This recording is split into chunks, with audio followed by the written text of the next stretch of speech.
Hello hi friends, this is Raviteja. Your watching Chitti driver YouTube channel. ఈరోజు ఒక interesting topic గురించి మనం డిస్కస్ చేయబోతున్నాం ఫ్రెండ్స్. దీనికి సంబంధించిన క్వశ్చన్స్ అని చెప్పేసి ఎవ్రీడే నాకు కామెంట్స్ రూపంలో కానీ, లేకపోతే వాట్సాప్ రూపంలో కానీ, లేకపోతే కాల్స్ రూపంలో కానీ రెగ్యులర్గా నేను వింటూనే ఉన్నాను. అండ్ దీనికి సంబంధించి ఒక వీడియో చేసే ప్రతి ఒక్కరికి అర్థమవుతుంది, యూస్ఫుల్గా ఉంటుందనే ఒక కాన్సెప్ట్ తీసుకుని మీ ముందుకు రాబోతున్నాను ఫ్రెండ్స్ ఈరోజు టాపిక్ ద్వారా. ఫ్రెండ్స్, మనం ఎప్పుడైనా డౌన్ హిల్ డ్రైవింగ్ చేసేప్పుడు కానీ, లేకపోతే ఎప్పుడైనా హైవేస్లో ఫ్లైఓవర్స్ అలాంటివి వచ్చినప్పుడు దిగేప్పుడు కానీ వెహికల్ని న్యూట్రల్ చేసుకోవడం ద్వారా మన కార్ యొక్క మైలేజ్ ఇంక్రీజ్ అవుతుంది అని చెప్పేసి చాలామంది అనుకుంటూ ఉంటారు ఫ్రెండ్స్. మనం న్యూట్రల్లో ఉంచడం ద్వారా లోపల ఏ విధంగా ఫంక్షన్ జరుగుతుంది, ఆ తర్వాత మనకు దాని నుంచి మైలేజ్ అని చెప్పేసి ఇంక్రీజ్ అవుతుందా లేదా అని చెప్పేసి ఈరోజు టాపిక్లో ఫుల్ క్లారిటీ మీకు ఇస్తాను ఫ్రెండ్స్. దీనికి సమాధానం నేనేం చెప్తానంటే, న్యూట్రల్ చేయడం ద్వారా మనకు ఇక్కడ మైలేజ్ ఇంక్రీజ్ అవ్వదు అని చెప్పేసి 100% నేను చెప్తాను ఫ్రెండ్స్. దానికి గల కారణాలు ఏంటి అని చెప్పేసి కూడా చెప్తాను. డౌన్ హిల్ డ్రైవింగ్ చేసేప్పుడు, లేకపోతే ఫ్లైఓవర్స్ దగ్గర మనం న్యూట్రల్ చేసే 2-3 కిలోమీటర్స్ మన వెహికల్ వెళ్తుంది అనుకున్నప్పుడు, అలాంటప్పుడు మనం న్యూట్రల్ చేయాలనుకుంటాం. అలాంటప్పుడు మీరు గమనించండి, బాగా గమనించినట్లయితే కనుక మీకు ఈ క్లారిటీ వస్తుంది.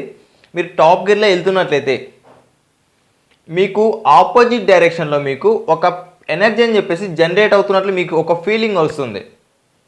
మీరు బాగా గమనించుకున్నట్లయితే ఆ ఫీలింగ్నే ఇంజన్ బ్రేకింగ్ సిస్టమ్ అంటారు ఫ్రెండ్స్. మనం న్యూట్రల్ చేసామనుకోండి, వీల్స్ మొత్తం ఫ్రీ అయిపోతాయి. ఫ్రీ అయిపోవడం ద్వారా మనకు అక్కడ మనకు ఇంజన్ బ్రేకింగ్ సిస్టమ్ అని చెప్పేసి వర్క్ అవ్వదు. ఇంజన్ బ్రేకింగ్ సిస్టమ్ వర్క్ అవ్వదు, మనకు మైలేజ్ పెరుగుతుంది కదా అని చెప్పేసి మీకు క్వశ్చన్ రావచ్చు. రైట్, మీ పాయింట్కి వస్తున్నాను friends. Engine braking system use చేయడం ద్వారా, మనం న్యూట్రల్ చేయకుండా మనం గేర్లో ఉంచుకోవడం ద్వారా ఇక్కడ మనకు టైర్స్ మనకు రొటేట్ అవుతుంటాయి కదా, అందులో మీకు ఒక ఫీలింగ్ అర్థమవుతుంది. ఈ టైర్స్ రొటేట్ అవుతుంటాయి కదా, ఆ టైర్స్ రొటేట్ అయ్యేప్పుడు మీరు బాగా గమనించుకున్నట్లయితే అది ఆపోజిట్ డైరెక్షన్స్లో ఇంజన్ ఫ్లై వీల్ని, దాంతోపాటు కూడా క్లచ్ డిస్క్ని రొటేట్ చేస్తుంది. రైట్, అంటే ఏంటి, మనకు ఫ్యూయల్ ఖర్చు అని చెప్పేసి టోటల్గా అక్కడ కట్ చేసేస్తుంది. అంటే ఏంటి, వెహికల్కి కావాల్సిన ఎనర్జీ ఏదైతే ఉందో, మనకు ఫ్యూయల్ నుంచి మనకి ఎనర్జీ జనరేట్ అవుతుంది కదా, ఆ ఫ్యూయల్ అని చెప్పేసి కట్ చేసిన తర్వాత ఈ టైర్స్ రొటేట్ అవ్వడం ద్వారా మనకు ఈ ఎనర్జీ అని చెప్పేసి జనరేట్ అయ్యి మనకు వెహికల్ అని చెప్పేసి ముందుకు మూవ్ అవుతుంది. ఇక్కడ మనకు 0% ఫ్యూయల్ అని చెప్పేసి మనకు కన్జ్యూమ్ అయిపోతుంది. మనం ఇంజన్ని స్టార్ట్ చేసిన వెంటనే ఇంజన్తో పాటు కూడా డైనమో, మన ఏసీ కంప్రెసర్, వాటర్ పంప్ ఇవన్నీ మనకు టైమింగ్ బెల్ట్తో కనెక్ట్ అయి ఉంటాయి. మనకు న్యూట్రల్ చేశారనుకోండి, న్యూట్రల్ చేసినప్పుడు వీటన్నింటినీ తిప్పడానికి, ఈ టైమింగ్ బెల్ట్ తిప్పడానికి దానికి కొంచెం ఎనర్జీ అని చెప్పేసి అవసరం అవుతుంది.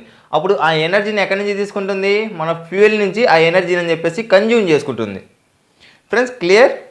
అండ్ ఇక్కడ మనకు ఏం జరుగుతుంది, ఇంజన్ బ్రేకింగ్ సిస్టమ్ యూజ్ చేయడం వల్ల, అంటే మనకు గేర్లో మన వెహికల్ని యూజ్ చేయడం వల్ల ఇక్కడ ఏం జరుగుతుంది, మన టైర్స్ నుంచే ఆపోజిట్ డైరెక్షన్స్లో మనకు ఫ్లై వీల్ అండ్ మన క్లచ్ డిస్క్ ఏదైతే ఉందో దాన్ని కూడా మనకు రొటేట్ చేస్తూ ఉంది.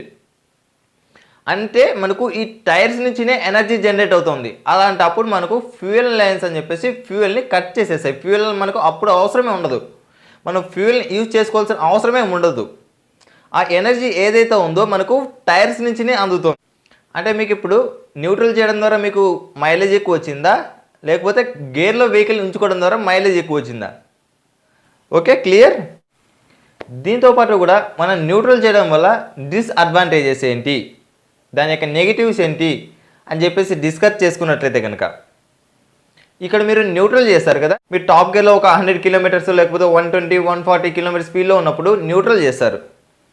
న్యూట్రల్ చేసిన తర్వాత మీరు తప్పకుండా గేర్ అని చెప్పేసి ఏదో ఒక గేర్కి మీరు తప్పకుండా తీసుకురావాల్సి ఉంటుంది. న్యూట్రల్ చేసిన తర్వాత మన వెహికల్ ముందుకు మూవ్ అవ్వాలంటే ఇప్పుడు ఎంతవరకు వెళ్తుంది, ఒక 2 కిలోమీటర్స్ ఆర్ 3 కిలోమీటర్స్ వరకు కూడా ఆ వెహికల్ వెళ్తుంది. ఆ తర్వాత మన వెహికల్కి పికప్ అందించడానికి మనం ఏదో ఒక గేర్కి తీసుకురావాల్సి ఉంటుంది. అలాంటి సిచ్యువేషన్లో మనం క్లచ్ అప్లై చేసి ఏదో ఒక గేర్కి మనం షిఫ్ట్ చేసుకోవాల్సి ఉంటుంది. అది టాప్ గేరే కానివ్వండి. మనకు వెహికల్ వచ్చేసి 50 కిలోమీటర్ స్పీడ్కి డౌన్ అయిపోయింది అనుకున్నాం, 140 కిలోమీటర్స్ నుంచి 50 కిలోమీటర్ స్పీడ్కి డౌన్ అయిపోయినప్పుడు మనము టాప్ గేర్కి తీసుకురావాల్సి వస్తుంది. రైట్, టాప్ గేర్కి తీసుకొచ్చినప్పుడు అక్కడ ఏమవుతుంది, ఆ గేర్ యొక్క మినిమం స్పీడ్ కంటే ఎప్పుడైతే మనకు తక్కువగా మన వెహికల్ స్పీడ్లో ఉంటుందో అప్పుడు మనం ఎక్కువగా యాక్సలరేషన్ ఇవ్వాల్సి ఉంటుంది.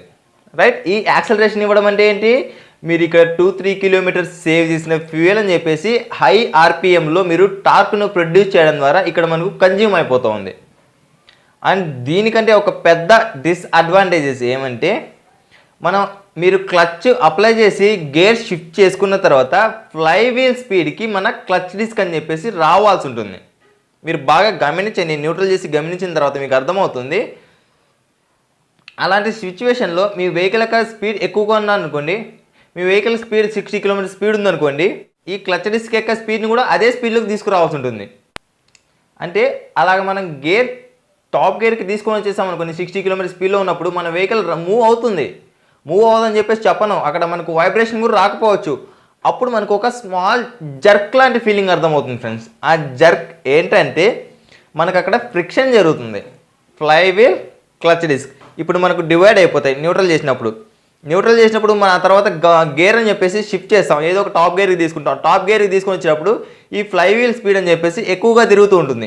ఈ స్పీడ్కి క్లచ్ డిస్క్ అని చెప్పేసి రావాల్సి ఉంటుంది. ఈ క్లచ్ డిస్క్ అని చెప్పేసి వచ్చినప్పుడు ఏం జరుగుతుంది, మనకు ఇక్కడ ఫ్రిక్షన్ ఎక్కువగా జరిగి ఘర్షణ ఎక్కువగా జరిగి ఈ క్లచ్ డిస్క్ అని చెప్పేసి అరిగిపోతుంది, కొంచెం వేరౌట్ అయిపోతుంది.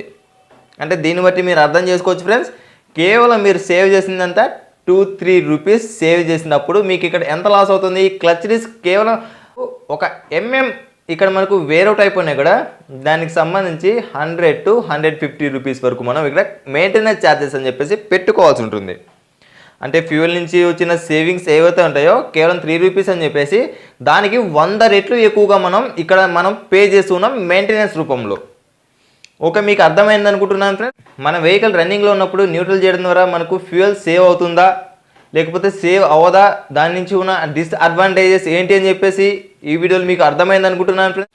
ఓకే ఫ్రెండ్స్, మీకు ఈ వీడియో నచ్చినట్లయితే ప్లీజ్ లైక్ చేయండి, అదేవిధంగా తెలియని మిత్రుల కోసం షేర్ చేయండి. మరిన్ని లేటెస్ట్ వీడియోస్ అండ్ అప్డేట్స్ మీరు పొందడానికి ఈ వీడియో కింద కనిపిస్తున్న సబ్స్క్రైబ్ బటన్ని క్లిక్ చేసుకోండి, పక్కనే కనిపిస్తున్న బెల్ నోటిఫికేషన్ ఐకాన్ని క్లిక్ చేయడం ద్వారా నా లేటెస్ట్ వీడియోస్ అండ్ అప్డేట్స్ మీరు ముందుగా చూస్తూ ఉండొచ్చు friends everyday. Thanks for watching friends. By by. Seat belt ధరించండి, హెల్మెట్ ధరించండి, సురక్షితంగా ప్రయాణించండి. జై హింద్.